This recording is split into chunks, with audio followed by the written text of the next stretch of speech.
আসসালামু আলাইকুম রহমতুল্লাহি ওয়া বারাকাতুহু নাহমাদুহু ওয়া নুসাল্লি আলা রাসূলিহিল কারীম আম্মা বা'দ। সুপ্রিয় দর্শক শ্রোতা, দেশে প্রবাসে বিশ্বজুড়ে যে যেখান থেকে এটিএন নিউজ কর্তৃক আয়োজিত রমজানের প্রতিদিনের আয়োজন রোজার মাসে, আজকে আমরা আলোচনা করব রমজান ও দাওয়া। এ সম্পর্কে আলোচনা করার জন্য আমরা স্টুডিওতে আমন্ত্রণ জানিয়েছি বিশিষ্ট ইসলামী চিন্তাবিদ, শিক্ষাবিদ ডক্টর মুফতি মুর্শিদ আলম সালিহি, প্রধান মুহাদ্দিস, দুরবাটি মদিনাতুল উলুম কামিল মাদ্রাসা।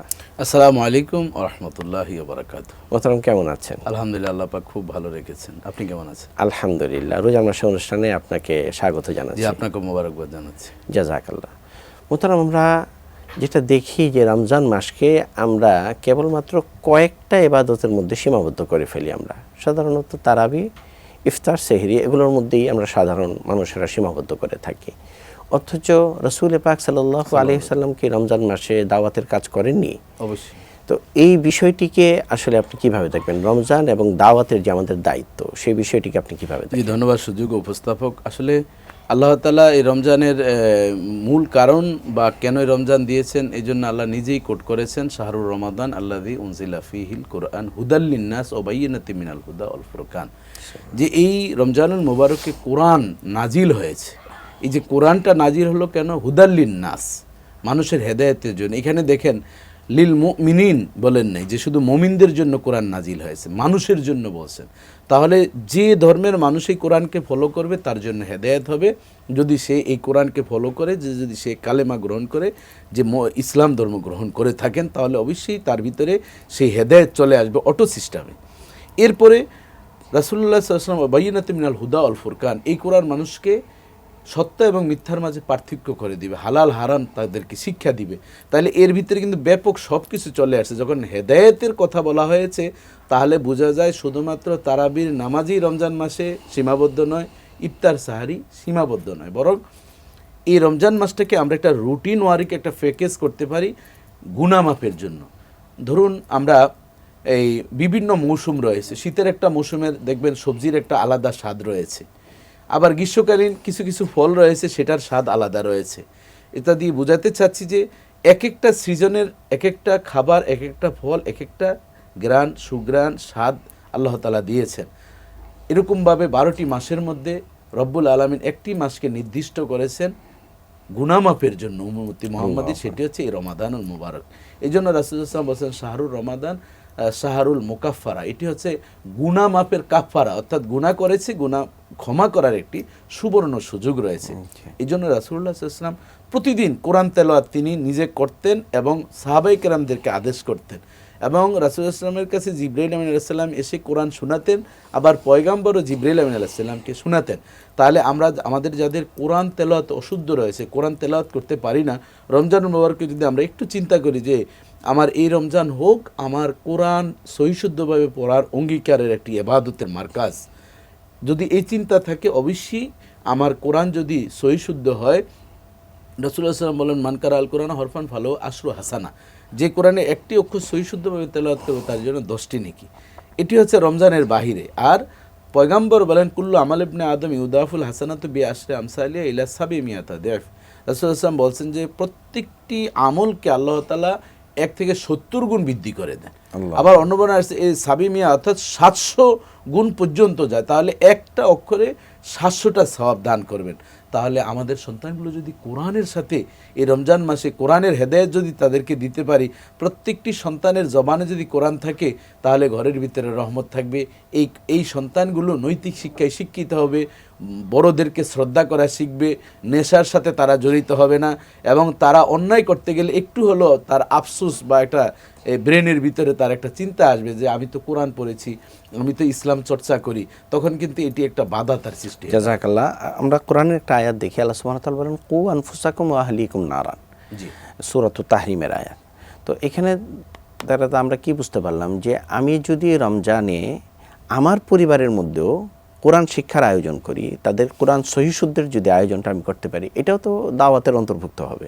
অবশ্যই অবশ্যই, সেটা তো অবশ্যই যে কু আনফুসাকুম আহলিকুম নারা, অর্থাৎ নিজে বাঁচা। কি থেকে বাঁচার জন্য? মা আতাকুমুর রাসূলু ফাখুযুহু ওয়া মা নাহাকুম আনহু ফান্তাহু, অর্থাৎ আল্লাহ রব্বুল আলামিন আমাদেরকে যা যা করার জন্য বলছেন, 5 ওয়াক্ত নামাজ পড়া, নারীদের পর্দা করা, হালাল হারাম তমিজ করে চলা, এবং আমাদের যেই রিজিক যেভাবে আমাদের হালাল হবে সেই বিষয়গুলো আমাদের খেয়াল রাখা, অপরের হক নষ্ট না করা, এই বিষয়গুলো আমাদের যদি আমরা সঠিকভাবে করে আরেকজনকে যদি বলি, তখন আমার পরিবারের সদস্যরা যেমন ধরুন আমরা এই যে সিগারেটের গায়ের উপরে লেখা আছে কি ধূমপান স্বাস্থ্যের জন্য ক্ষতিকর।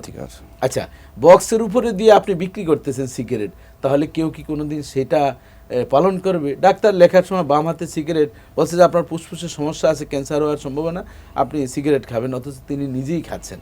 এই জন্যই রাসূলুল্লাহ সাল্লাল্লাহু আলাইহি ওয়াসাল্লামের ফর্মুলা কত সুন্দর। এক আরবি প্রতিবেশী এসছেন, এসে বলছে ইয়া রাসূলুল্লাহ, আমার ছেলেটা এত মিষ্টি পছন্দ করে, আমি খুব গরিব মানুষ, তাকে মিষ্টি দিয়ে আর পারছি না। রাসূলুল্লাহ সাল্লাল্লাহু আলাইহি ওয়াসাল্লাম বললেন আগামী সপ্তাহে তুমি আসবা। এক সপ্তাহ পর বাচ্চাটাকে নিয়ে আসলো। আসার পর আল্লাহ রাসূল বললেন ওই বাচ্চাটাকে ডাক দেয়া, বাবা রে, তোমার বাবা তো অর্থনৈতিকভাবে অত স্বাবলম্বী না, তুমি মিষ্টিটা বর্জন করো, তোমার বাবার খুব কষ্ট হয়ে যাচ্ছে। ওই ব্যক্তি বললো ইয়া রাসূল, এটা তো গত সপ্তাহে বললেই পারতেন। আবার আসলাম, একটু তো বললো না রে সাহাবি, তুমি বুঝো নাই, আমি মিষ্টি খুব পছন্দ করি, তা আমি যে সময়ে ওকে বলবো তখন তো আমিও মিষ্টি খেয়েছি, এই জন্য আমি এই একটা সপ্তাহ মিষ্টি খাওয়া বন্ধ রেখেছি। বন্ধ রেখে তাকে আমি বলেছি এতে প্রভাব বিস্তার হবে। এই জন্য আল্লাহ রাসূল বলছেন as-সোহবাতু মুতাআসসিরা, যে সোহবত হচ্ছে এমন জিনিস, এটা একটা প্রভাব হয়। আমি নিজে না করে আরেকজনকে বললে কোনোদিন হবে না। লিমা তাকুলুনা মা লা তাফআলুন, নিজে না করে আমার আহালকে যদি আমি বলি নামাজ পড়ার জন্য, আমি নামাজ পড়ছি না, রোজা রাখার জন্য বলি আমি রোজা রাখছি না, আমি তারাবির নামাজ না পড়ে রোজা রাখতেছি, তাকে যদি বলি তোমরা তারাবির নামাজ পড়ো, কোনোদিন এটি আমলে বাস্তবায়িত হবে না। তাহলে এখন দেখা যাচ্ছে যে আমরা রমজানে দাওয়াতের কাছেও যেরকমভাবে বলা হয়েছে যে প্রত্যেকটা কাজে আল্লাহ সুবহানাহু ওয়া তাআলা নফল কাজে ফরজের সমান সওয়াব দেন, এবং একটা ফরজ হচ্ছে ৭০টা ফরজ আদায়ের সওয়াব। দাওয়াতের কাজেও যদি এইভাবে কেউ করেন এবং নিয়ত যদি ওনার ভালো থাকে, তাহলে কি উনি সওয়াবের অন্তর্ভুক্ত হবেন কিনা? অবশ্যই দাওয়াতের কাজেও সেভাবে তিনি যদি নিয়ত করেন, কেবল আমরা দেখতে পাই একটা নিয়তের সাথে সাথে তার একটা নেকি হয়ে যাবে। এটা বাস্তবায়ন করলে রমজান ছাড়া 10 নেকি। আর রমজানে যদি সেই নিয়ত করে, তাহলে নিয়তের কারণে একটা নেকি ছিল রমজান ছাড়া, কিন্তু এই রমজানের নিয়ত করার কারণে রব্বুল আলামিন এটা যে 70 গুণ বৃদ্ধি, অর্থাৎ 70টা নেকি হবে, এবং সেটা যদি বাস্তবায়ন করে 700 নেকি পর্যন্ত আল্লাহ তাআলা দান করবেন। এই জন্য দাওয়াতের ক্ষেত্রে আমার ভাই নামাজ পড়ছেন না, তাকে একটু বুঝানো যে আসো রমজানের উসিলে আমরা একটু নামাজটা পড়ি, কোরআন তুমি পারো না, আসো আমার মসজিদে কোরআনের আয়োজন করা হয়েছে, বয়স্ক কোরআন, একটু কোরআনের ক্লাসে আমরা বসি। এভাবে পিঠ হাতিয়ে হাতিয়ে যদি আমরা আনতে পারি, উনি আমল করলে যে সওয়াব, আমি এতটুকু বুঝানোর কারণে সমপরিমাণ সওয়াব রব্বুল আলামিন দান করবেন। জাযাকাল্লাহ। অত্যন্ত সুন্দর আলোচনা চলছিল। সুপ্রিয় দর্শক শ্রোতা, আপনারা অত্যন্ত সুন্দর আলোচনা শুনছিলেন। সময় হয়েছে একটি বিরতির পরে ইনশাআল্লাহ আমাদের সাথেই থাকবেন।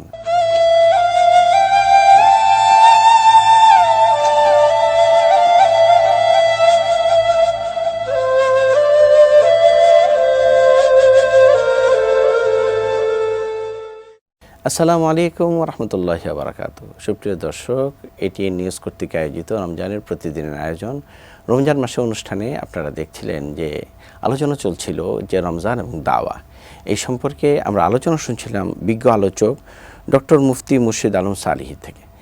আচ্ছা, আমাদের একটা বিষয় আমরা দেখি যে আমরা দাওয়াতের কাজে আমরা মুসলমানদেরকে দাওয়াত দিচ্ছি, অথচ রাসূল পাক সাল্লাল্লাহু আলাইহি ওয়াসাল্লামের তো একটা উল্লেখযোগ্য দাওয়াতের কাজ ছিল অমুসলিমদেরকে দাওয়াত দেওয়া। এই বিষয়টিকে আপনি কিভাবে দেখেন?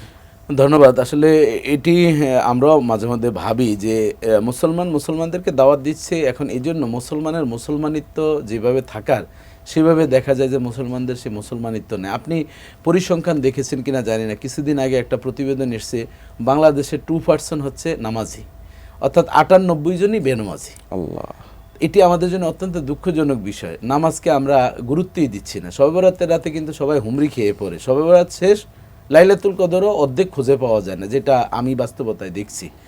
আপনি শবে বরাতে যেভাবে দেখবেন মুসল্লিদের ভিড় থাকে, লাইলাতুল কদরে থাকে না, অথচ লাইলাতুল কদর কিন্তু শবে বরাতের চেয়ে 1000 কোটি গুণ বেশি, কারণ আল্লাহ তাআলাই তো বলছেন ইন্না আনজালনাহু ফি লাইলাতুল কদর খায়রুম মিন আলফি শাহর। তা 1000 মাসের চেয়ে, তা 83 বছর 4 মাস ইবাদত করলে যেই সওয়াব, এক লাইলাতুল কদরে সেই সওয়াব। তাহলে আমরা কিন্তু সেটা বাদ দিয়ে দিয়েছি। এই জন্য আমাদের উচিত হচ্ছে এই বিষয়গুলো আমাদের একটু খেয়াল রাখা, যে অমুসলিমদেরকেও দাওয়াত দিব আমরা অবশ্যই, কিন্তু অমুসলিমদেরকে এখন দাওয়াত দিতে গেলে এখন যে বিশ্বায়ন, গ্লোবালাইজেশন যেভাবে করা হয়েছে, আবার বলবে এটা জঙ্গি, জি জি জি। নানান ধরনের টুকমা দিয়ে আবার একটা অশান্তি সৃষ্টি করবে। এই জন্য সুযোগ বুঝে তাদেরকে সেভাবে আমরা দাওয়াত দিব, কিন্তু মুসলমানের যে মুসলমানিত্ব সেটা পরিপূর্ণ না থাকার কারণে মুসলমানদেরকেও আমরা এবাদতের শরীর দাওয়াত তাদেরকে দিব, কিন্তু ইমানি দাওয়াত তো দেওয়ার প্রয়োজন নেই। তারা তো এমনিতেই বংশ অনুক্রমাভাবে উত্তরাধিকারী হিসাবে বলা যায়, জি, জি। দাদা মুসলমান, বাবা মুসলমান, আমিও পেয়েছি। এই জন্য মুসলমানিত্ব কিন্তু আমাদের নেই। এই জন্য সেই সুযোগও রয়েছে। আর অমুসলিমদেরকে গড্ডালিকা নয়, সেটা বুঝে বুঝে কৌশলে উদু ইলা সাবিল রব্বিকা বিল হিকমাতি ওয়াল মাউইজাতিল হাসানা। আল্লাহ তাআলা বলেন প্রথমে হচ্ছে কৌশল, তারপরে হচ্ছে সুন্দর আচরণ দেখে দেখি অমুসলিম তোমার ইসলামে চলে আসবে, যেটি আপনিও দেখছেন। আমরা বিভিন্ন ধরনের ওয়েস্টার্নদের ভিতরে দেখছি, আমেরিকা দেখতে পাচ্ছি, দিন দিন মানুষ কালেমা পড়ে মুসলমান হয়ে যাচ্ছে। জাপানে মানুষগুলো দিন দিন দেখা যায়, চীন এবং জাপানে সুইসাইডাল কাজ করছে, তারা শান্তি পাচ্ছে না। কিন্তু দেখা যায় ইসলামের অল্টারনেট ব্যবস্থা, ভ্রাতৃত্ব বন্ধন, সাংসারিক দাম্পত্য জীবন কত সুন্দর, এ দেখে দেখে কিন্তু অনেক অমুসলিম মুসলমান হচ্ছে। এই জন্য আমাদের উচিত আরও আমাদের যাতে আচরণ, বিহেভিয়ারটা সুন্দর হয়। যে আসলে আমরা দেখেছি যে মুসলমানরা 800 বছর কিন্তু শাসন করেছে এই পৃথিবীতে, এবং আপনি নাম বলছিলেন যে এল জাবরা যিনি করেছেন, আল জাবের, আফলাতুন, ইবনে সিনা, ইবনে রুশদ, এত এত বড় বড় বিজ্ঞানী তৈরি হয়েছে, কিন্তু তারা কিন্তু কোনো মারণাস্ত্র তৈরি করেনি কখনো। আমরা দেখেছি মারণাস্ত্র কিন্তু তৈরি হয়েছে অমুসলিমদের হাতে। কিন্তু এখন আমাদের একটা ট্যাগ লাগানো হয় যে মুসলমানদেরকেই, যে মুসলমান মানেই হচ্ছে সে সন্ত্রাসী, সে মুসলমান মানেই সে অন্যকে আক্রমণ করবে। এই যে বিষয়গুলি, একজন মুসলমান হিসাবে আসলে আমার এই বিষয়গুলিকে কিভাবে দেখা উচিত এবং এগুলোর প্রটেক্ট কিভাবে আমাকে করা উচিত? মুসলমানদের হচ্ছে, আমি এর আগেও বলছি যে কৌশলী হতে হবে মুসলমানদেরকে, এবং ইনোসেন্স হওয়া যাবে না আমাদের। আমরা এই যে আপনি দেখেন পৃথিবীতে যতগুলো যন্ত্র তৈরি করা হয়েছে, সমস্ত অস্ত্রগুলো হচ্ছে সব মানুষকে মারার জন্য। আমি ছোট্টবেলায় ভাবতাম কি, এই যে AK-47 রাইফেল, পিস্তল, এগুলো মনে হয় হিংস্র প্রাণীকে মারার জন্য। এখন দেখি আরে সর্বনাশ। আপনি দেখবেন আমাদের এই যে বিশ্বের যারা গুরু রয়েছেন, আমেরিকা, আমরা সবাই তাদের হাতেই তো আমাদের রয়েছে, সারা বিশ্বটা তাদের হাতে।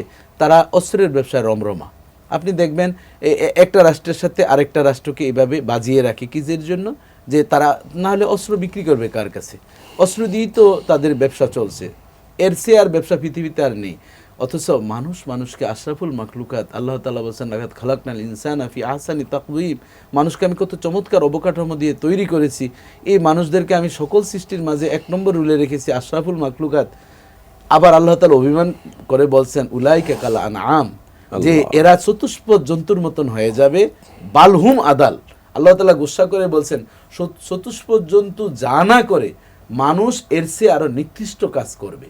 তাহলে সেটি আমরা এখন দেখতে পাচ্ছি। আপনি দেখবেন এমনও কিছু জায়গা আমরা দেখেছি, মাকে হত্যা করেছে সে জায়গা দখল করার জন্য, অপরের গায়ে মানে জড়ানোর জন্য। বাবা মেয়েকে ধর্ষণ করেছে আরেকজনের হাতে বেলে দেওয়ার জন্য, চাপানোর জন্য। এটি কি বাংলাদেশে কল্পনা করা যায়? মানুষের নীতি নৈতিকতা এখন কবর রচনা হওয়ার কারণে। এই জন্য রমজান কিন্তু আমাদেরকে শিক্ষা দিয়েছে, তোমার এই রমজান শব্দের অর্থ দহন করা। আমাদের যে ধরনের কুরুপিগুলো আছে, এই কুরুপিগুলো দহন করা সময় হচ্ছে এই পবিত্র মাহে রমজান, একটি ট্রেনিংয়ের মতন আমাদেরকে শিক্ষা দিয়েছে। আগামী অনুষ্ঠানে আবার দেখা হবে, সে পর্যন্ত আপনারা ভালো থাকবেন, সুস্থ থাকবেন। আল্লাহ হাফেজ। আসসালামু আলাইকুম রহমতুল্লাহি ওয়া বারাকাতুহু।